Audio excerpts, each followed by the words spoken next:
Est-ce que le prix reflète ma valeur? C'est un sujet qui revient régulièrement dans les contenus sur le web et dans le marketing en général.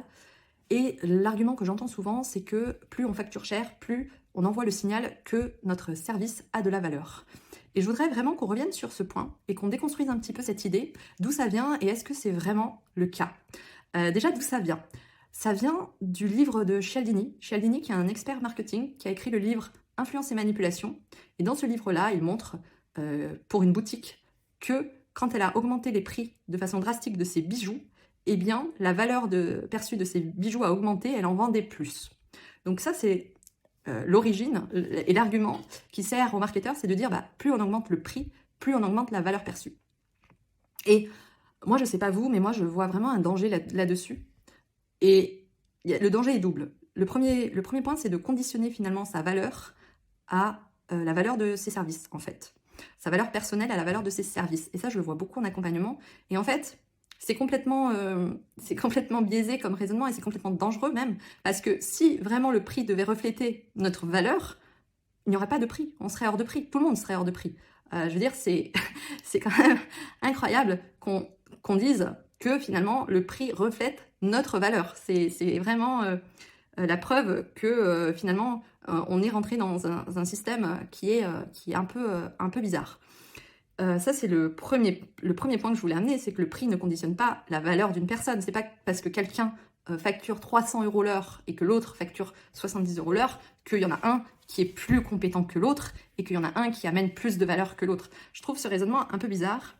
Et en plus, il ne correspond pas à la vie réelle de l'indépendant ou de l'entrepreneur, d'une part. Et puis, on a tous en tête, finalement, des produits ou des services qu'on a payés très cher et qui, au final, étaient de qualité très médiocre.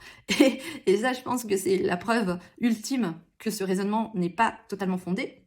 Et en fait, ce que je trouvais intéressant comme alternative, c'est de pas de raisonner en termes je vais facturer à la hauteur de ma valeur, mais je vais facturer en tenant compte de différents points.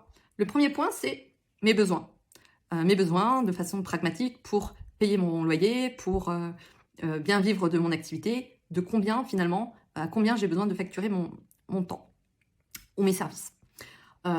Et puis aussi de tenir compte de la confiance qu'on a au moment où on facture. C'est-à-dire que le prix est toujours le reflet de la confiance en soi. Je ne sais pas si vous avez remarqué, mais les gens qui arrivent à vendre des prix très très chers, les gens qui arrivent à vendre des offres très très chères à des prix dont la valeur n'est pas forcément perceptible immédiatement, c'est des gens qui ont confiance en eux. Donc ça, c'est le premier point, c'est de tenir compte finalement du niveau de confiance que vous avez au moment où vous fixez le prix et de ne pas mettre la barre trop haute et de vous auto-saboter par la même occasion.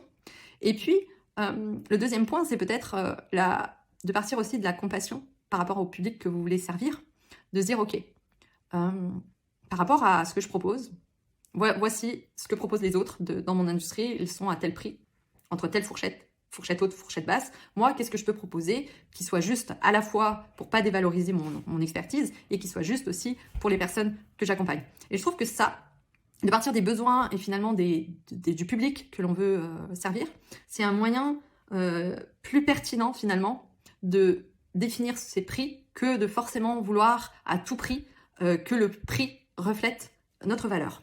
Voilà ce que je voulais vous partager aujourd'hui. Je sais que c'est un sujet qui ne fait pas l'unanimité et le point de vue que je vous partage aujourd'hui ne fait sûrement pas l'unanimité dans le marketing, mais n'hésitez pas à me donner votre avis, à commenter. Merci beaucoup.